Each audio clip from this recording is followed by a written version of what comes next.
Oke, silakan. Baik teman-teman, untuk memulai kuliah kita hari ini, mari kita bernyanyi dari Kirum Jemaat nomor 3 ayat 1.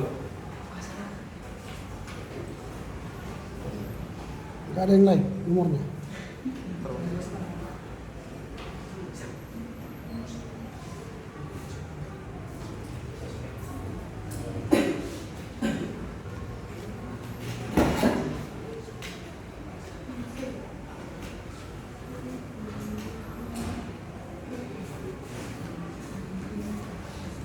Atau tidak usah bernyanyi, nanti terganggu ke orang karena kita sudah terlambat. Silakan Dulu aja. boleh. Mari kita berdoa.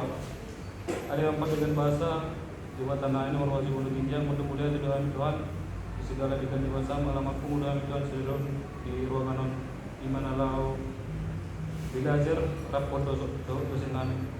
Dan Tuhan pasu memahami anggian bui dapat kami nasihat mengalami sedari Tuhan Kristus Yesus Tuhan kami. Amin. Amin. Oke, baik. Mohon maaf karena hari ini kami mengikuti Zoom soal akreditasi kampus kita ya. Sebenarnya belum selesai. Lalu saya sudah laporkan tadi di Zoom soal akreditasi kita. Lalu saya izin keluar supaya bisa mengajar.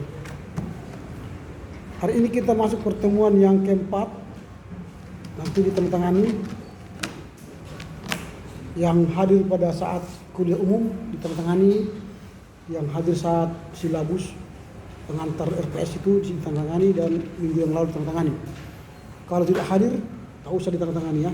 Silakan dengan kejujuranmu menandatangani di lembar absen itu 4 kali. Dan untuk melengkapi silabus, silakan nanti membuat nama-nama kelompok. Nama kelompok 1 sampai 6. Nanti saya minta dibacakan nomornya 12346, 12346 ya, supaya bisa ada nama kelompok. Kemudian selalu kalau kita belajar, tolonglah dulu dirapikan meja kursi kita dilurus aja, lurus gitu ya. Dan kursi-kursi yang tak berguna ini keluarkan aja supaya kalian bergeser ke arah depan supaya kedengaran suara saya. Tolong dulu dibuat lurus kayak ujian sehingga kelihatan bagus apa kita ini, ruangan kita ini. Jangan kayak ruangan yang tak beres.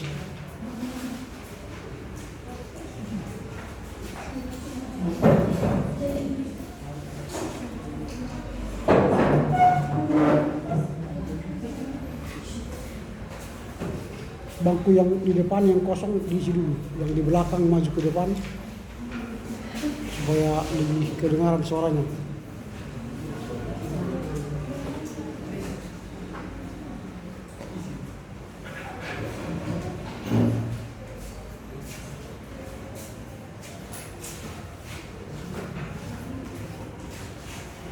Sudah rapi. Kalau rapi dia lebih enak mata memandang kan. Oke, kita hitung dari 1 ya. Hitung 1. 2, 4, 1, 2, 4, 5,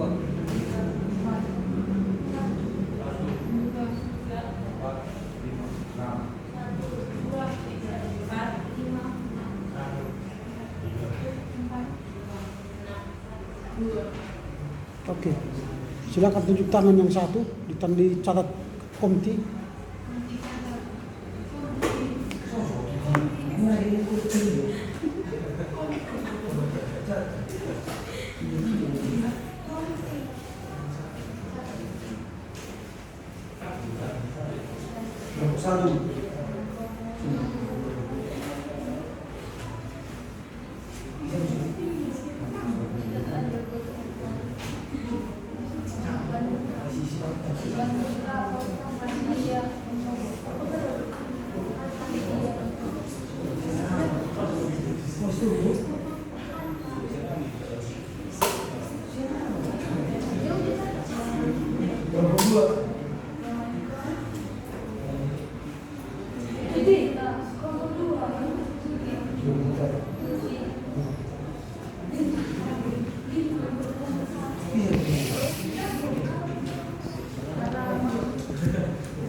Kelompok 3.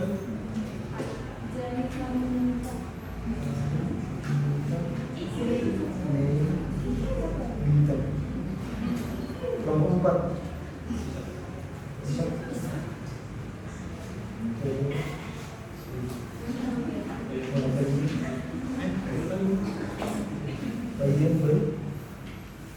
Kelompok 4.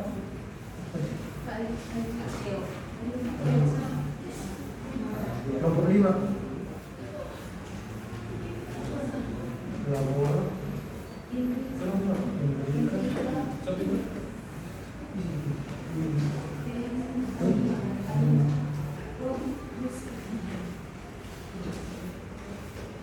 Kelompok 6.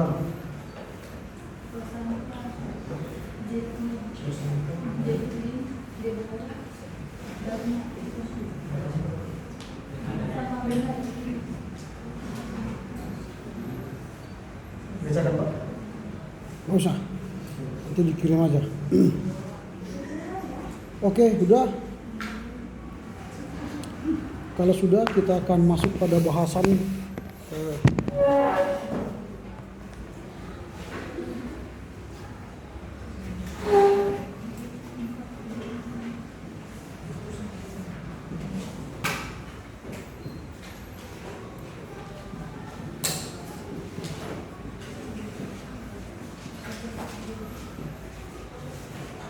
sejarah gereja Asia Lama.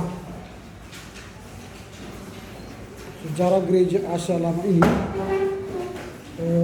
sebuah bagian dari pelajaran sejarah kita untuk memahami sejarah gereja Asia nanti yang akan kita gumuli 1 semester ke depan.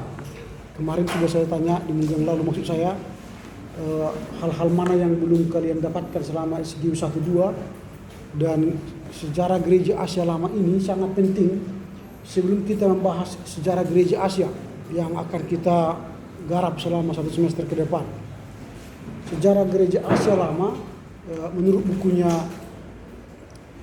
Jonathan Culver ini akan kita lihat nanti bagaimana pandangan dari beberapa kelompok soal gereja Asia Lama itu. Nah, kelompok yang pertama yang melihat gereja Asia Lama, ya, gereja Asia Lama itu ialah kelompok Roma Katolik. Gereja Roma Katolik, GRK. Mereka melihat gereja Asia Lama ini, ya, gereja Asia Lama ini sebuah bidat. Jadi mereka melihat gereja itu dari segi dogma, ajaran, bahwa ajaran gereja Asia Lama itu menurut mereka disebut dengan bidat, sesat. Karena itu mereka sebut dengan bidat. Itu gereja Yakobit, Koptik, Armenian, itu mereka sebut bidat. Kalau masih ingat minggu yang lalu saya katakan contoh Nestorian yang diusir atau dikutuk oleh kaisar karena tidak menerima Trinitatis. Mereka mengusulkan Unitarian, akhirnya mereka dikutuk oleh kaisar. Kendati dikutuk, mereka masih menyebar agama Nestorian ke Cina, ke Asia, termasuk ke Baru Sukuman. Tetapi gereja Katolik Roma terus mengatakan mereka bidat, akhirnya gereja ini tutup, habis, punah. Tapi gereja-gereja lain yang masih ada sekarang, gereja Koptik, gereja Armenian, masih ada. Tapi oleh gereja Katolik menganggap mereka bidat. Tetapi sejak Konsili Vatikan yang kedua, mereka mengubah teologi mereka. Sejak Konsili Vatikan kedua tahun 62. Jadi dogma Katolik berubah yang mengatakan tidak ada keselamatan di luar gereja. Lalu mereka rubah menjadi ada keselamatan di luar gereja. Maka gereja Koptik, gereja Armenian atau gereja Syria itu mereka terima. Itulah gereja Asia Lama ini. Jadi pada awalnya sampai tahun 1400 1962 gereja Katolik menganggap gereja Asia Lama itu bidat, sesat. Itu kan sudah ratusan tahun, ribuan tahun. Itu dari gereja Katolik Roma. Nah, sementara itu dari gereja Protestan melihat gereja Asia Lama itu sebagai gereja yang sudah lari ya, atau mereka a priori benci kepada gereja Asia Lama itu dan menganggap ajaran dari gereja Asia Lama itu tidak alkitabiah, tidak pas dengan isi kitab suci. Udah lari gitu aja. Hampir sama sebenarnya Katolik. Katolik mengatakan bidat, tapi Protestan tidak mengatakan bidat, tapi mengatakan lari dari ajaran Alkitab. Itu gereja Protestan melihat gereja Asia Lama itu. Nah, apa-apa saja yang dianggap oleh gereja Protestan yang lari dari ajaran gereja Asia Lama. Nah, memang banyak sekali, tapi kita ambil contoh lah. Misalnya ini kan masih katakanlah perdebatan ya. Kalau saya tanya misalnya kapan Yesus lahir? Menurut kalian kapan Yesus lahir? Hah? Kok ragu? Kalian kok ragu menyatakan tanggal lahir Tuhan kalian? Kapan Yesus lahir? Tanggal 25? Kenapa ragu? Kok ada ketakutan mengatakan itu?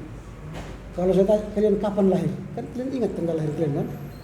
Dan kalian pasti mengatakannya karena kalian tidak ada keraguan di sini. Lalu mengapa kalian ragu mengatakan Yesus tanggal lahir? Itu berarti ada sesuatu yang belum pas di hati kalian. Jadi kalau kalian seorang teolog misalnya ragu menyatakan kepastian tanggal lahir Tuhan kalian, bagaimana mungkin orang kalian pastikan datang menyembah Tuhan kalian itu? Kalau kalian sendiri masih ragu kapan tanggal lahirnya. Nanti adalah orang yang mau menerima Yesus. Lalu dia tanya, kapan Yesus lahir? Ya kata orang sih tanggal 25. Kata orang. Dia tidak memastikan bahwa Yesus lahir tanggal 25. Karena mungkin keraguan ini dibawa oleh gereja Barat ini. Gereja Barat memberikan narasi pada abad ke-15, Yesus itu tidak lahir tanggal 25 Desember. Karena mereka katakan itu adalah perayaan Dewa Matahari. Lalu diambil alih oleh kekristenan.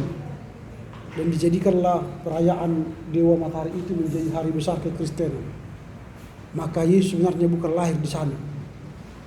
Itu kan ajaran gereja Katolik atau Protestan itu yang meragukan lahirnya Yesus. Tapi kalau kalian misalnya membaca buku-buku gereja Ortodoks Timur, maka mereka memberikan kepastian tanggal Yesus lahir itu 25 Desember. Tidak ada tanggal lain. Tapi perayaan kelahiran Yesus itu bisa sampai tanggal 7 Januari. Maka mereka tidak mau merayakan kelahiran Yesus sebelum 25 Desember. Mereka merayakan kelahiran Yesus itu setelah 25 Desember sampai 7 Januari. Kita yang ragu-ragu tentang tanggal lahir Yesus itu mulai merayakannya tanggal 1 Desember. Bahkan yang dulu Katolik dan Protestan meragukan ajaran gereja Katolik, gereja Ortodoks Timur itu dan menyesat-nyesatkan mereka dan mengatakan mereka bidat. Sekarang kita yang menjadi sesat dan bidat kan. Cobalah kalau kalian merayakan Natal sekarang. Ada lagi yang mengatakan hari ulang tahun Yesus kan. Tanggal 25 Desember hari ulang tahun Yesus, maka selamat ulang tahun kepada Yesus kan. Aneh itu kalau ada orang mengatakan itu hari ulang tahun. Adik-adik kita merayakan ulang tahun siapa sekarang? Tuhan Yesus. Kalian pula mengatakan itu. Mengatakan kepada anak sekolah minggu Yesus lahir dan dirayakanlah ulang tahun. Benar enggak terminologi itu? Benar enggak terminologi ulang tahun kepada Yesus tanggal 25 Desember? Ada yang salah apa tidak? Kita ucapkan selamat ulang tahun kepada Yesus tanggal 25 Desember. Dalam kekristenan tidak ada selamat ulang tahun kepada Yesus. Tidak ada terminologi dalam agama Kristen mengatakan selamat ulang tahun pada Yesus pada hari Natal. Yang kita buat terminologi ialah Natal. Natal itu apa artinya? Lahir. Jadi yang kita rayakan ialah hari kelahiran, bukan ulang tahun. Apa bedanya hari kelahiran dengan ulang tahun? Beda.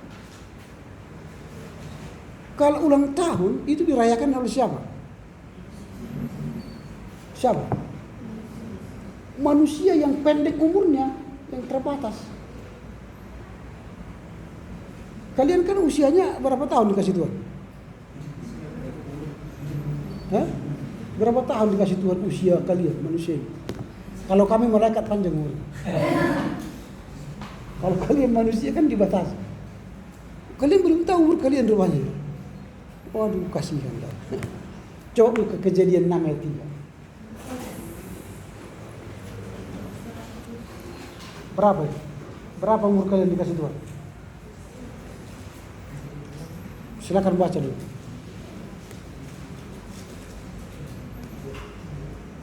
Berfirmanlah Tuhan, Rohku tidak akan selama-lamanya tinggal di dalam manusia, karena manusia itu adalah daging. Rohku akan 120 tahun saja. Berapa? 120 tahun. Saja.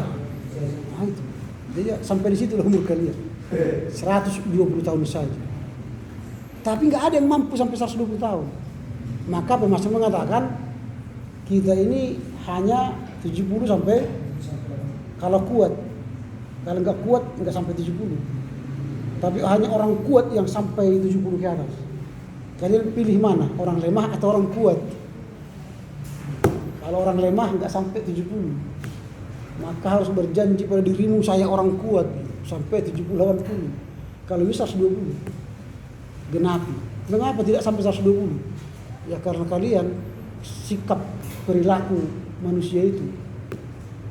Dia rakus, kurang istirahat, berpikir aneh-aneh, ya. Tindakannya pun aneh-aneh, ya hancurlah. Kalau mau panjang umur, ingat 4 pola. Pola makan, pola istirahat, pola tidur, pola gerak. Kalau kalian sudah mengatur 4 pola ini, sampailah kalian 120 tahun. Tapi kalau pola makan, asal makan semua, embak semua, masuklah kalian kolesterol, darah tinggi, gula, mana mungkin lagi 120. Gak bisa. Pola makan, pola istirahat. Sudah dikatakan tidur jam 11 atau jam 10 malam, kalian tidur jam 3, jam 2 pagi, bangga pula itu. Cepatlah kalian asma. Cepatlah kalian tifus. Ya nggak mungkin lah 120, nggak mungkin. Pola istirahatnya salah. Pola pikir. Kalian berpikir aneh-aneh. Pikirannya hanya dipakai untuk tiktokan, nggak baca buku. Nggak mungkin lah panjang umur. Nggak mungkin. Orang yang panjang umur ialah orang yang mau membaca buku 200 lembar satu hari. Panjang umurnya. Tapi kalau kalian hanya baca satu paragraf satu hari, jangan bermimpi panjang umurmu. Tidak mungkin. Selama kalian tidak menggunakan otak dengan baik, tidak mungkin panjang umur. Maka gunakan pikiran, pola pikir. Baru pola gerak. Kerjanya hanya makan terus, tapi tidak pernah olahraga. Mana mungkin panjang umur? Harus bergerak. Kerjakanlah itu 4 pola itu. Pola makan, pola pikir, pola gerak, pola istirahat. Kamu bisa 120 tahun. Tapi kalau tidak bisa kontrol yang 4 pola itu, jangan mimpi. Jangan mimpi 120 tahun. Gitu ya. Karena kita ini manusia ini kadang-kadang melihat wajah kita lebih tua daripada umur kita. Itu. Dilihat wajahnya gini kan. Disangka orang yang 40 tahun, padahal dia masih 20 tahun. Lebih tua umur kita, lebih tua wajah kita dari umur kita. Maunya seharusnya lebih muda wajah kita dari umur kita. Harusnya begitu. Lihat, wah kayak 17 tahun. Berapa umurmu? 59 tahun. Ah, itu. Bagus itu. Berarti dia kelihatan muda walau angka umurnya sudah tua. Harus begitu. Daripada kalian bermutu kan, bermuka tua.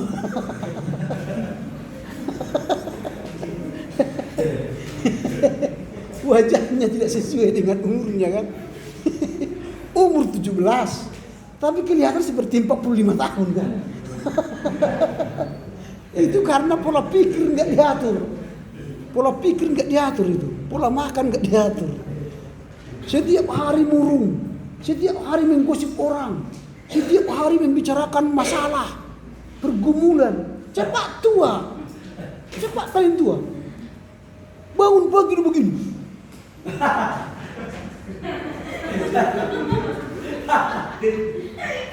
Tua lah.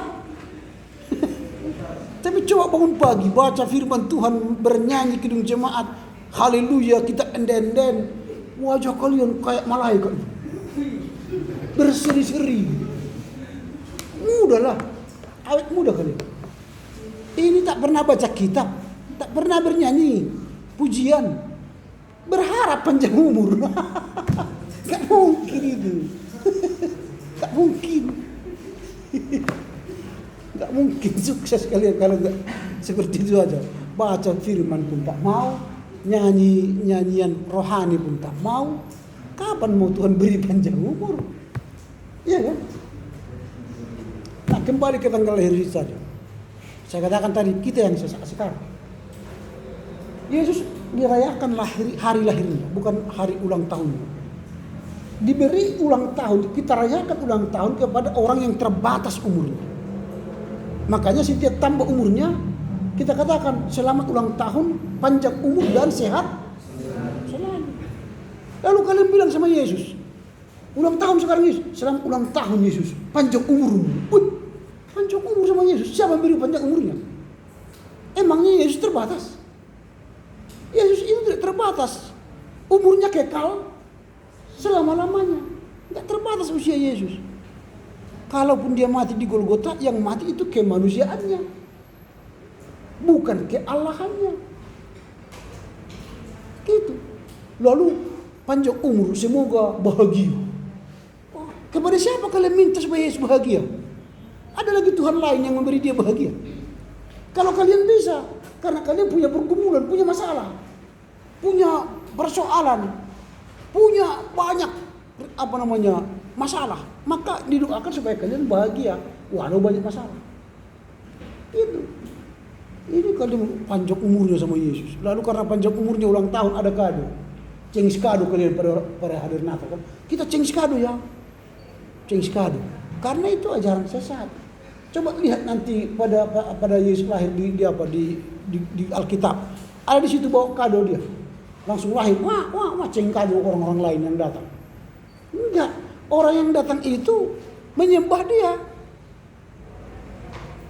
Orang Majus bukan memberi kado, memberi yang terbaik pada dirinya. Emas, mur, dan kemenyan. Itu termahal. Kepada Yesus diberikan. Bukan cengis kado. Ini orang tak perayaan Natal. Kalian yang cengis kado. Itu kan sesat. Yang paling aneh lagi, ketika perayaan Natal, yang kalian khotbahkan bukan Yesus yang lahir, yang menjadi manusia. Yang kalian khotbahkan pada masa Natal ialah Sinterklas. Adik-adik, kita kan dapat hadiah dari Sinterklas. Ayo, datanglah Sinterklas itu, bajunya kan bagi-bagi gini. Yang diingat anak-anak Yesus atau Sinterklas? Kalian bawa penyesatan sama anak-anak. Jadi Yesus tidak pernah kalian khotbahkan di Natal. Yang kalian kasih contoh ialah Sinterklas. Ini menjadi sesuatu yang ironi. Dulu orang Katolik Protestan menghina gereja-gereja Timur, gereja Asia Lama ini. Sekarang gereja Asia Lama itu membawa pencerahan kepada kita. Maka nanti kalau kalian ingin mendapatkan jawaban kapan Yesus lahir, tontonlah YouTube-nya Dr. Bambang Nursena, lalu klik tanggal lahir hari Natal. Nanti akan dia jelaskan kapan Yesus lahir pastinya dan bukti-bukti sejarah. Udah pernah nonton Bambang Nursena? Bukalah YouTube. Kalau kalian nonton YouTube itu YouTube yang berkualitas. Jangan YouTube yang asal-asal. Ciri-ciri orang sukses ialah lihatlah story-nya apa saja yang dia buka, yang dia tonton, yang dia baca. Kalau YouTube yang kalian buka adalah YouTube dangdut, ya dangdutan kalian. Tapi kalau yang kalian tonton ialah cerita-cerita Alkitab yang memberi pencerahan, maka kalian ketika berdiskusi nanti kalian dapat pemikiran-pemikiran yang wow, orang terkagum-kagum. Padahal yang kalian tonton yang YouTube kan, penjelasan ajaran kekristenan. Gitu dong. Udah enak kalian loh pada zaman sekarang. Ada YouTube menceritakannya kan. Hai guys, mau tahu sejarah gereja di Asia? Silakan subscribe channel saya. Baru mulai sejarah gereja Asia, saudara, bla bla bla bla bla. Tak perlu baca buku lagi kan. Dapat ilmu kalian. Apalagi kalian nanti ada yang mau buka YouTube kan. Saudara, kita akan belajar sejarah gereja Asia. Kedua, ada beberapa topik di sini. Saya akan baca berseri. Wah, nanti followermu ajak sekali kan. Kau terangkan sejarah gereja Asia ini satu-satu. Wah, seluruh STT yang ada di dunia ini menontonmu kan. Followermu jadi 10.000 misalnya. Apa enggak dapat uang kau kan? Daripada TikTok kerja kayak berguna.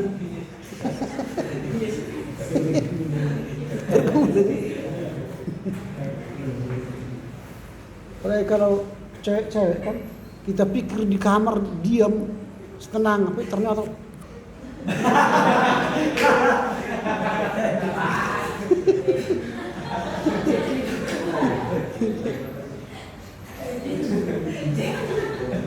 TikToker. Jadi sekarang pun pendeta pun perlu TikToker. Saudara-saudara punya kasih belum? Mika kita punya kasih. Banyak follower gitu. Iya kan, cing. Tapi gak ada isinya, gitu. Dia hanya membawa bahagia sesaat. Tidak punya makna besar. Tapi kalau kalian YouTuber menjelaskan sesuatu dengan baik seperti Bambang Nursena, baru keren. Saya sebenarnya bercita-cita buat seperti itu, tapi belum ada waktu. Harus konsisten. Jangan hari ini sejarah gereja, besok sejarah pokat, sejarah Indonesia, sejarah orang nggak mau tonton. YouTuber itu harus konsisten. Kalau dia hanya memperhatikan cicak lah terus. Seluruh tentang cicak dia dan menerangkan. Banyak followernya. Kalau kalian janganlah cicak kan, teologi lah kalian bahas. Seperti tadi sejarah gereja Asia. Bahaslah dia. Potong-potong dia satu 5 menit baca ini kan. Sampai habis. Apa enggak banyak nanti follower sejarah gereja Asia. Lagi sekaligus kau membaca kan, mengerti gitu. Itu Katolik Roma dan Protestan. Lalu ada lagi dari gereja, dari tokoh-tokoh atau pemikir-pemikir dari gereja Asia Lama itu sendiri. Mereka menganggap bahwa pemikiran gereja Asia Lama itu perlu dibukukan oleh ahli-ahli sejarah gereja lama ini. Makanya ada mereka yang menulis, misalnya Dr. Aziz Atia dari gereja Koptik Mesir. Dia menulis buku A History of Eastern Christianity. Juga ada Dr. V.C. Samuel dari gereja Martoma Monofisit dari India. Dia menulis buku The Council of Chalcedon Re-Examined. Ada juga John Joseph dari gereja Nestorian menulis karya The Nestorian and Their Muslim Neighbor. Itu dari tokoh-tokoh gereja Asia Lama itu. Makanya gereja Asia Lama itu dulu memang dianggap sepele, tapi sekarang itu sangatlah diperhitungkan. Nah, dari situ kita akan belajar dari terminologi lama. Mengapa kita sebut gereja Asia Lama? Ada 3 kategori yang kita bahas di sini. Kalau dikatakan gereja Asia Lama, lama itu menunjukkan bahwa membedakan gereja pada abad pertama dengan gereja pada abad ke-19. Jadi kata lama. Jadi secara gereja Asia itu harus kita pahami dalam dua kerangka berpikir. Mengapa disebut gereja Asia lama? Kata lama itu, kategori lama ya, kategori lama, untuk membedakan gereja pada abad pertama hingga pada tahun 1400. Membedakan gereja abad pertama hingga 1400 Masehi dengan gereja yang dibangun pada abad ke-15, 1500 sampai 1947. Ini oleh misi gereja Eropa. Jadi kalau disebut gereja lama, artinya itu gereja yang dibangun pada abad pertama hingga sampai 1400 Masehi. Tapi kalau secara gereja Asia yang baru yang kita kenal sekarang, yang misi ke India, misi ke Thailand, misalnya misi ke Jepang, misi ke Indonesia, itu sudah abad ke-19.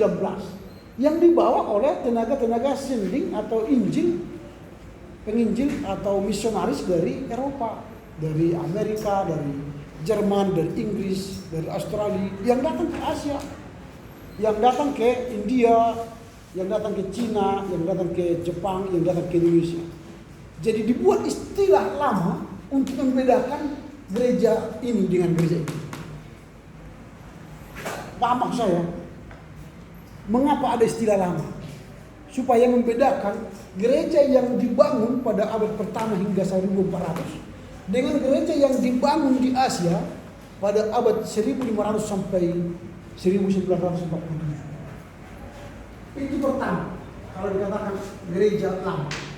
Mengapa dikatakan gereja lama?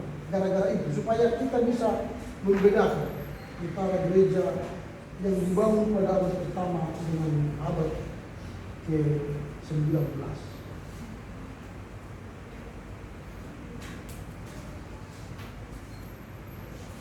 Oke. Kemudian, mengapa disebut dengan gereja lama? Di sini disebut lagi ada kata di situ Asia. Asia. Asia ini adalah terminologi yang tidak dilihat dari letak geografis semata-mata. Asia, Asia lama, Asia itu tidak dilihat dari letak geografis semata-mata.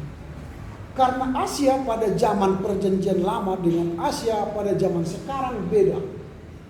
Sehingga kalau dikatakan Asia, itu sudah kita pahami dia kepada Asia dalam cerita Alkitab.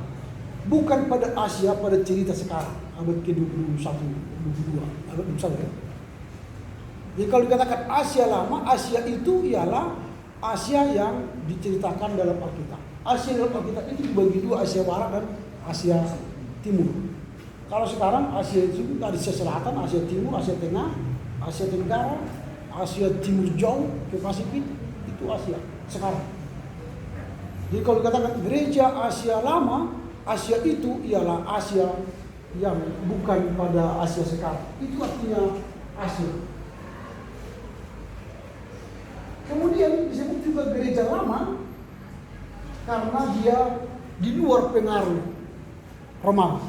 Di luar pengaruh Romawi itu ada daerah yang sama sekali tidak dipengaruhi oleh kekaisaran Romawi. Contohnya Mesir. Mesir itu tidak dipengaruhi oleh Romawi. Walaupun dia masuk pada kekuasaan gereja Asia. Mesir itu dulu masuk dalam Asia. Nanti lihatlah di peta Alkitab itu. Mesir itu masuk dalam peta Asia. Tapi tidak masuk pada pengaruh Romawi. Makanya ketika Yesus dibawa oleh Yusuf ke Mesir, lalu diperintahkan Herodes Agung, anak-anak di bawah 2 tahun ke bawah dibunuh, supaya Yesus itu dibunuh. Maka dia tidak dibunuh, karena dia sudah masuk ke wilayah Mesir. Karena sudah di Mesir, Yesus tidak dibunuh, karena dia tidak masuk ke wilayah pengaruh kekuasaan Romawi. Maka setelah Yesus 15 tahun, dia pulang ke Galilea. Lalu di Galilea dia melihat mereka, Yusuf melihat bahwa yang memimpin Israel waktu itu, Yerusalem waktu itu ialah Herodes Antipas, masih keturunan dari Herodes Agung. Maka mereka pergi ke Nazaret, dan Yesus besar di Nazaret. Itu supaya menggenapi firman Tuhan, kan? Dia disebut orang Nazaret. Dan dia bekerja melayani di Galilea. Nah, inilah yang disebut dengan terminologi Asia Lama, gereja Asia Lama. Nah, dari cerita tadi bahwa ada kata lama menunjuk kepada gereja pada abad pertama sampai tahun 1400. Asia itu adalah Asia pada zamannya Alkitab. Baru kemudian ada daerah yang tidak dipengaruhi oleh Helenisme. Melihat kategori itu, maka sejarah gereja Asia Lama dibagi dalam dua periode. Periode yang pertama ialah periode zaman Asia Lama, gereja Asia Lama. Lalu yang kedua nanti adalah gereja Asia Baru. Jadi dua dari kategori tadi. Jadi nanti ada zaman Asia Lama dan zaman Asia Baru. Asia Lama ini dibagi dua lagi, yaitu zaman atau masa sebelum kedatangan Islam, dan yang kedua nanti sesudah Islam berkuasa.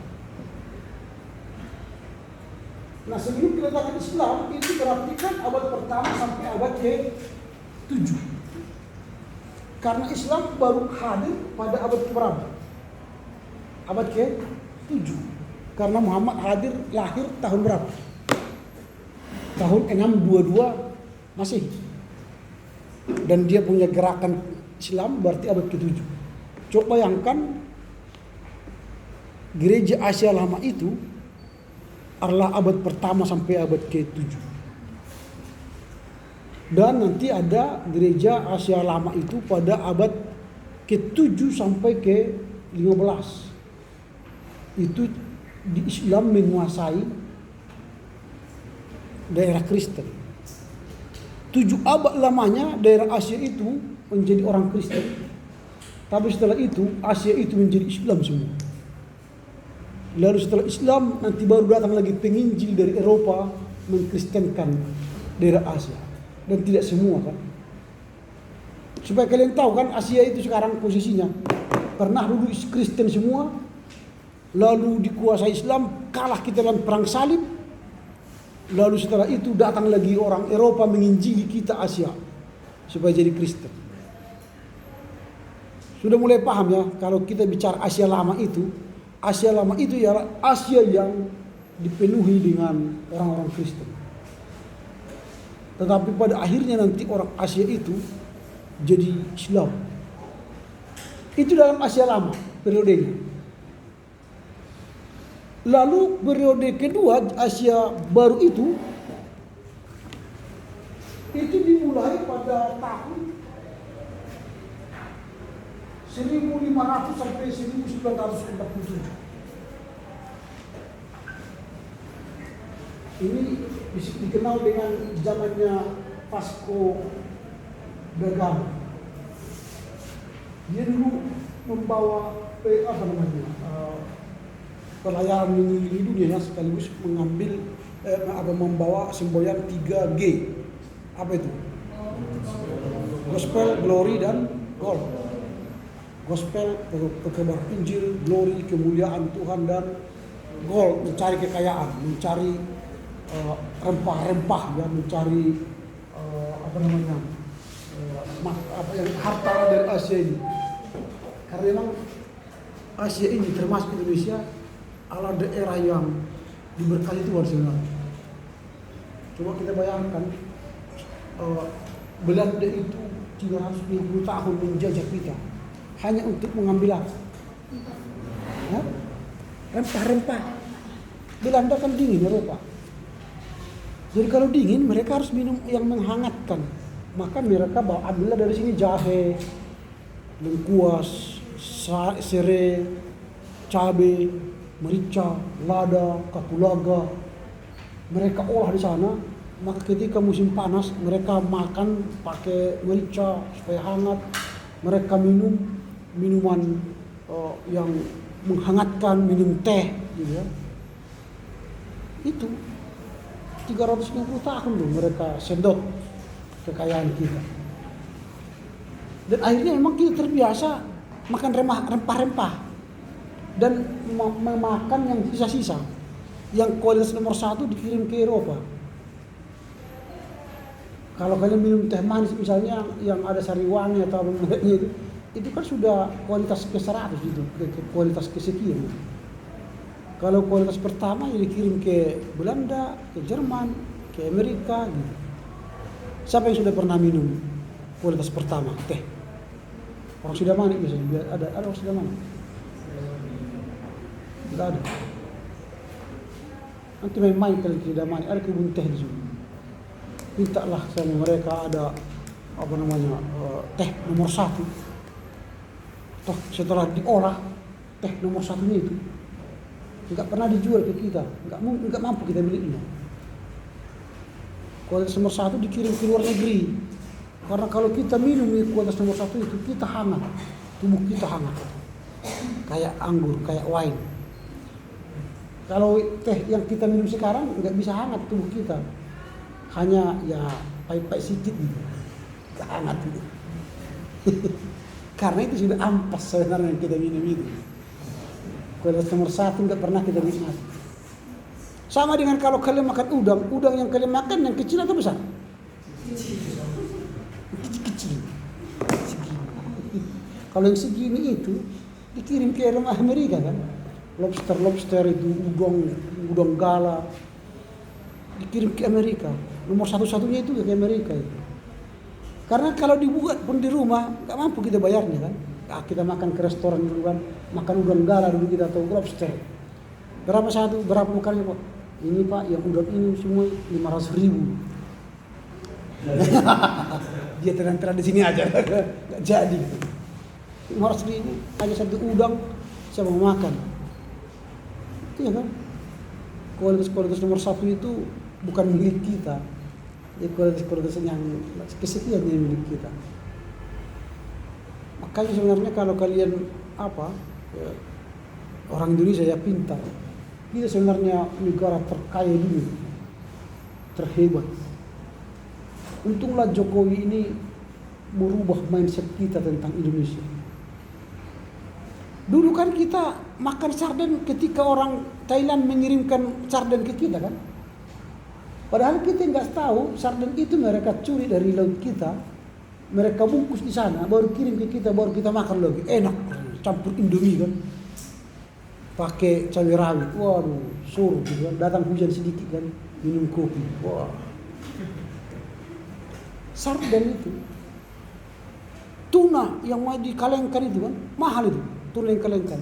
Padahal mereka curi di lautan kita, baru mereka kalengkan, kirim ke Indonesia, kita beli mahal.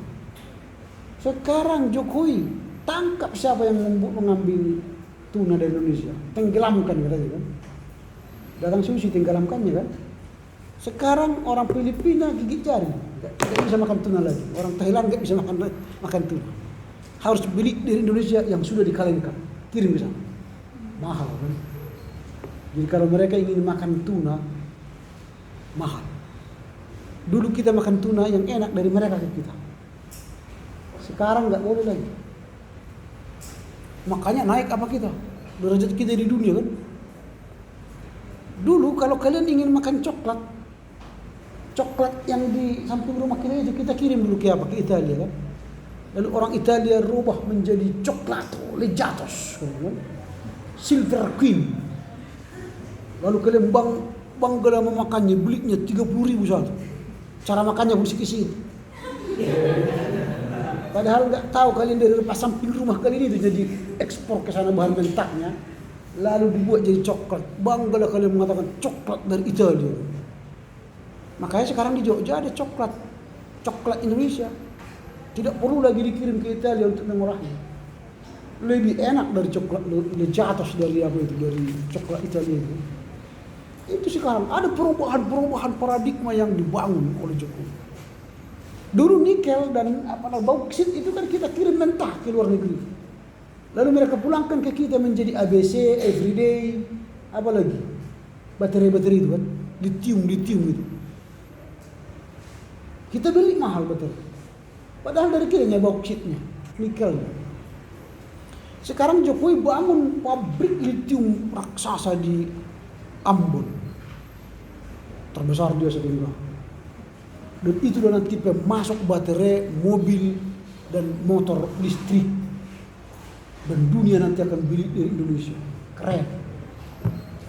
Jadi kita nanti tidak perlu lagi pergi ke pom bensin mengisi solar atau Dexlite atau Pertamax.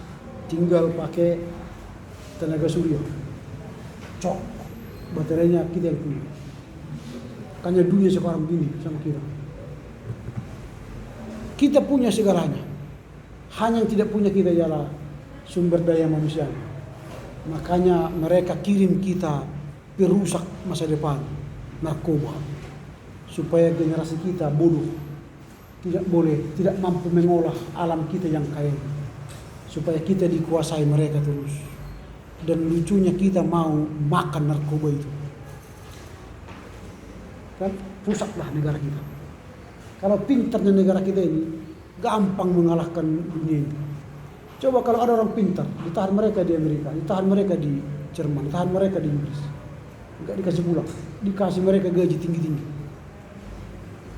Untunglah si Habibie pulang dulu kan. Itu pun yang diminta Soeharto nih. Jadi orang-orang pintar ditahan di luar negeri. Tapi orang-orang bodoh dikembalikan ke sini. Jadi kalau kalian pintar, nanti teolog-teolog dunia pun lahir dari Asia, dari Indonesia, menggantikan Kalbar misalnya. Tapi kalau kalian tidak mau baca 200 lembar satu hari, nggak mungkin lah menggantikan si Kalbar kan. Kalian nanti hanya teolog yang biasa-biasa. Itu. Nah itu ya, jadi itu zamannya Vasco da Gama 1500 sampai 1947. Itu pun dibagi dua. Itu dibagi dua, zaman Vasco da Gama itu atau zaman Asia Baru itu menjadi zaman tahun 1500 sampai 1800. Itu zaman yang pertama. Dan kemudian zaman yang kedua ialah tahun 1800 sampai 1947. Nah inilah yang kita lihat dalam sejarah gereja Asia Lama itu. Jadi nanti kalian semakin paham bahwa gereja Asia Lama itu beda dengan gereja Asia yang sekarang yang kita bahas. Makanya kemarin saya tanya, ada lompatan yang kalian lompati jauh yang kalian tidak bahas di sejarah gereja Asia Lama itu. Karena itu berkaitan dengan cerita Alkitab. Kalau sudah tamat kita di sejarah gereja Asia Lama ini, baru dengan mudah nanti kita akan memahami sejarah gereja Asia zaman baru itu. Di mana ada penginjil, misionaris, lembaga sendiri datang dari Eropa ke Asia. Nah itu yang kita lihat. Pertanyaan kita sekarang, bagaimana zaman gereja Asia Lama itu, PI itu atau pekabaran Injil itu sukses? Apa yang mereka lakukan sehingga mereka bisa berhasil melakukan Asia menjadi pusat agama waktu itu? Itu terlihat dari berbagai segi. Yang pertama itu politisi, kemudian dari segi kultur budaya, yang ketiga dari segi agama-agama. Itu yang membuat nanti penginjilan di Asia Lama itu berhasil. Kalau disebut dengan dari segi sosial atau politis, karena pada saat itu Roma dan Persia itu kan selalu berseteru antara kutub barat dan kiblat timur. Kita kan kiblat barat ya. Kiblat timur itu kan itu yang saya katakan tadi, Nestorian Yakobit, Nestorian Armenia, Syria, itu yang timur. Kita yang barat ini kan GKR, dari pecahan GKR reformasi, gereja-gereja reformasi. Itu gereja barat. Nah itu pertikaian yang terus terjadi, sehingga itu menjadi alat menyampaikan kabar baik, Injil. Sehingga orang yang berada di Roma gencar menginjili, orang yang berada di timur Di Persia juga Marak menginjili. Itu yang terlihat dari segi politis. Jadi kalau ada pertikaian itu semakin banyak perkembangan gereja. Makanya kalau gereja nyaman tidak terjadi perkembangan gereja. Tapi kalau gereja berkelahi, ribut, tambah gereja. Kami jangan nanti pulang dari sini pilih buat keributan di gereja supaya tambah gereja kalian, jangan. Tapi biasanya itu kalau gereja itu sudah ada, bangunannya sudah bagus, pastorinya sudah bagus, pendetanya punya mobil, nyaman. Jadi pendetanya nanti setiap bawa mobil, tapi lebih banyak dia ke tempat wisata atau di mall, bukan melihat jemaatnya kan. Kalau ada jemaatnya minta tolong numpang sama pendeta, jangan, ini kan mobil gereja, tak boleh kan? Ini mobil gereja kan mobil jemaat.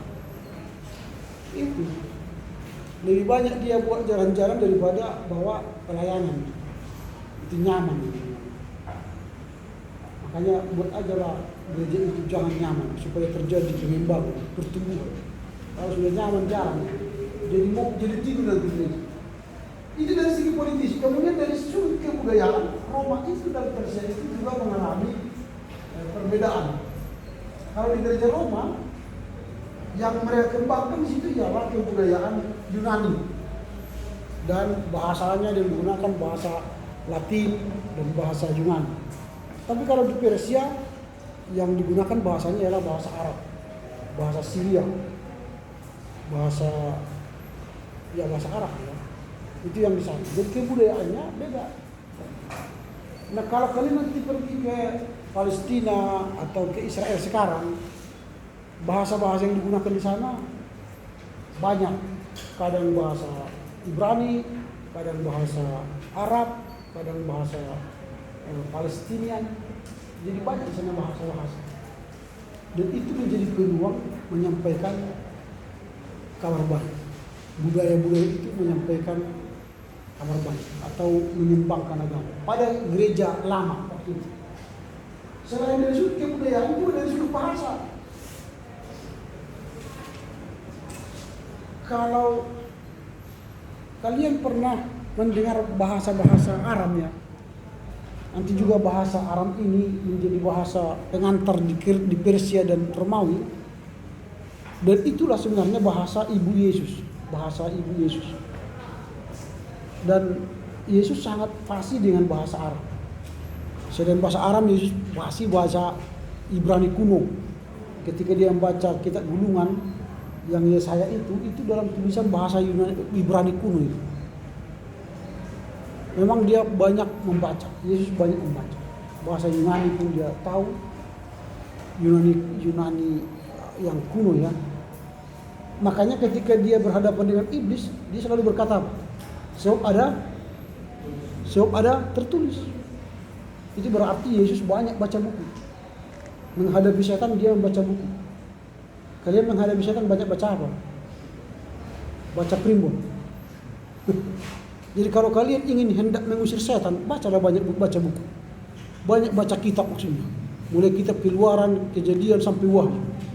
Kalau kalian rajin baca kitab, setan pun takut melihat kalian. Tapi persoalannya, ketika kalian baca kitab, setan langsung membuat mata kalian ngantuk. Gitu. Tapi kalau baca buku cerita,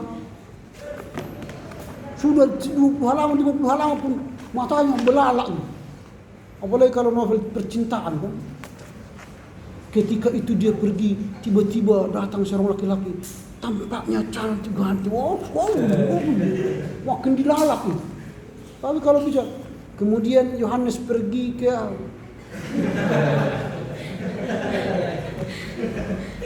itu kekuatan iblis ini. Kalau kalian baca kitab, iblis langsung buat tarik mata kalian. Datang angin sebut-sebut. Tapi kalau baca novel, dia buka mata kita.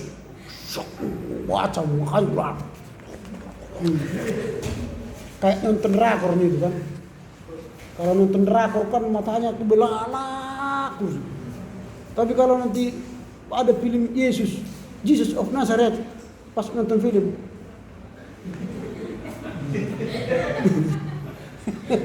Tapi kalau drakor sampai 50 seri pun tahan terus pantas. Sampai makan pun. Ya janganlah itu apa nih. Penonton lebih panas daripada pemain kan. Nanti datang lagi, tengoklah nanti pasti datang lagi. Salah makan pula kan. Dia pikir apa ikan berhala terbang. Itu. Ya. Itulah Yesus, pandai dia. Makanya dalam Alkitab banyak bahasa Arab yang dia gunakan bahasa Arab. Misalnya apa itu? Ya Abba, itu bahasa Arab. Rabbi, Rabbuni, bahasa Arab. Talitakum, Maranatha. Banyak itu yang digunakan dalam bahasa Alkitab.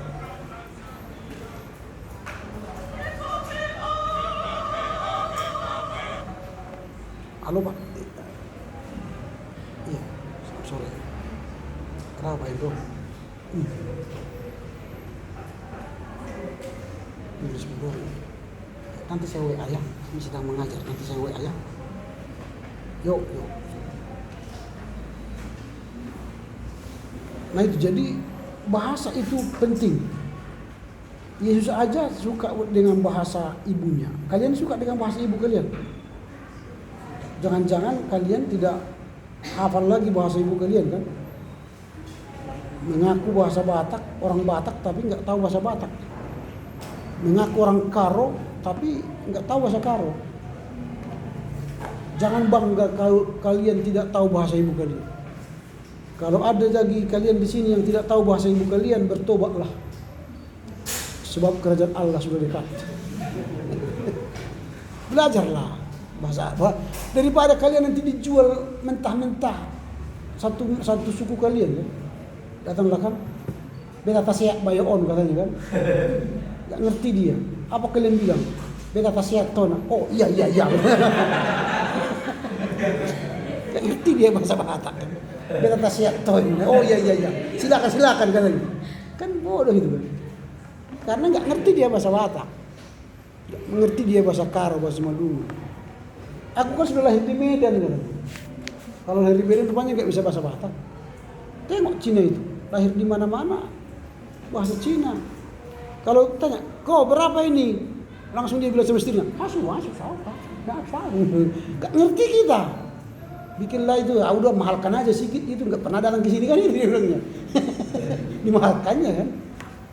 Itu, karena dia jual kita melalui bahasa mereka. Jadi banggalah punya bahasa ibu. Yesus saja bangga punya bahasa ibu.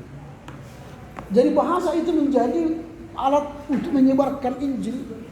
Kala itu pada gereja Asia Lama bahasa itu bahasa Arab.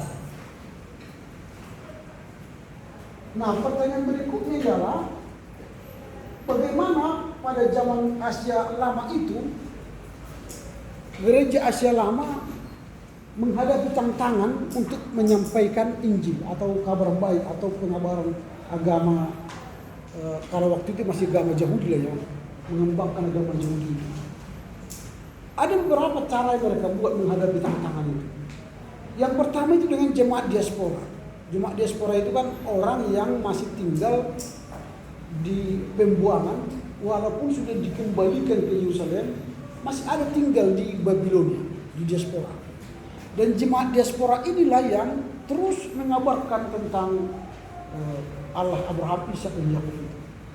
Jadi mereka tidak berhenti. Sehingga mereka punya jalan menyampaikan ajaran agama itu dengan berada sebagai orang diaspora di perantauan. Jadi orang yang di perantauan itu punya potensi menyembangkan kerajaan Allah. Jadi memang itu kalau kita bandingkanlah gereja-gereja Batak ya, contoh KBP, kalau mereka merantau kemana-mana kan langsung bangun gereja kan, sama dengan GKPI, GKPS, karena banyak orang itu. Kalau kami orang GKPI enggak, susah membangun GKPI karena sedikit orangnya kan, nggak bisa bangun gereja. Karena emang perkenalan orang Angkora ini pun beda dengan perkenalan orang Toba. kalau orang Angkola berkenalan, pertanyaan pertama dia tanya ini, siapa, marga apa kau? Bilanglah marga Harahap. Pertanyaan kedua ialah, apa agamamu?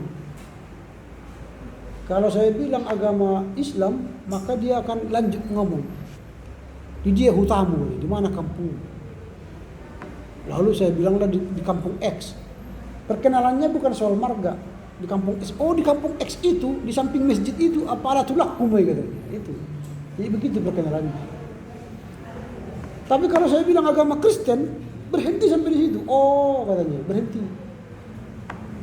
Jadi akhirnya takut orang Angkola itu berkenalan.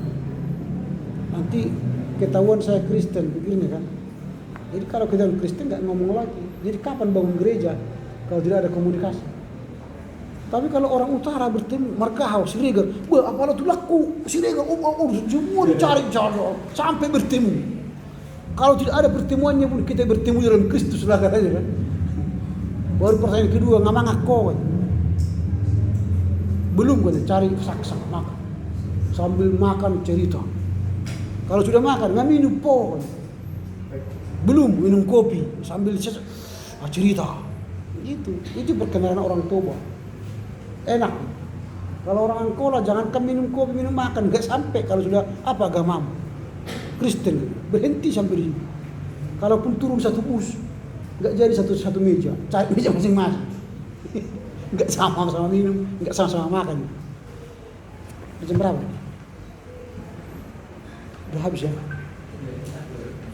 Kalian masuk lagi kan? Oh iya, udah habis. Oke lah, sampai di sini dulu, nanti kalian terlambat. Minggu depan kita akan teruskan membahas masih seputar Asia Lama, gereja Asia Lama ini supaya selesai. Lalu setelah itu nanti kita masuk ke sejarah gereja Asia baru, yang Asia yang kita pahami sekarang. Ya, harus selesai dulu ini supaya kalian paham Asia Lama itu apa. Baru kita masuk kepada Asia baru.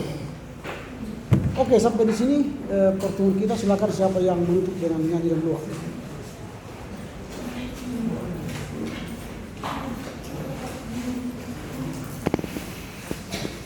Sebelum kita berdoa, mari kita bernyanyi dalam Kidung Jemaat nomor 408 di Jalan Budi.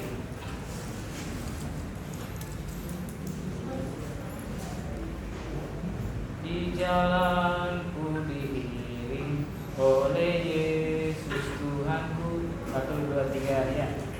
Di jalanku diiring oleh Yesus Tuhanku.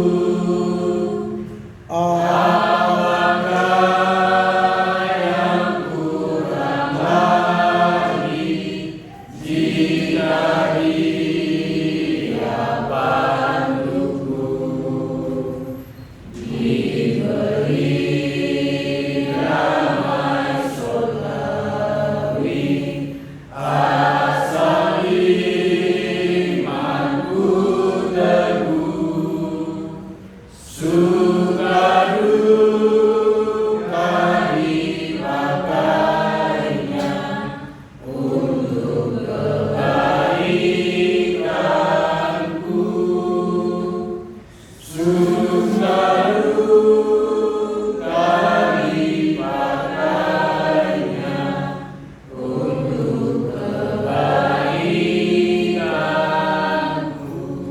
Mari kita berdoa. Allah Bapa kami yang berada dalam surga, puji syukur atas kehadiran Tuhan.